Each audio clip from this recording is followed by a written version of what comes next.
ছেলের বাড়িতে নিমন্ত্রণ, বুঝতেই পারছেন। বৌমা রান্না করেছে সজনের শাক ভাজা, আমার প্রিয় খাবার। ও কচুর শাক, বড়ি দিয়ে, মুগের ডাল দিয়ে লাউ ঘন্ট, শুক্তো, চাটনি, অমৃত বদনে আমার প্রিয় প্রিয় খাবার। আমি তো নিরামিষ খেতে ভালোবাসি, এটা তো আপনারা জানেন আগের থেকেই। আজকের এই প্রিয় খাবার দেখে নিন আমি কি দিয়ে শুরু করছি। শুধু সবাই স্টার্ট করো। প্রথমেই সজনের ফুল, সজনের শাক ভীষণ উপকার হাই প্রেশারের জন্য।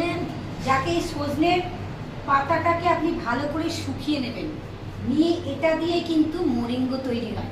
এটাকে ভালো করে ধুয়ে পরিষ্কার করে শুকিয়ে মিক্সির মধ্যে গুঁড়িয়ে রাখবেন, প্রতিদিন 1 চামচে করে খাবেন, সব রোগের জন্য উপকার পাবেন এই মোরিঙ্গ।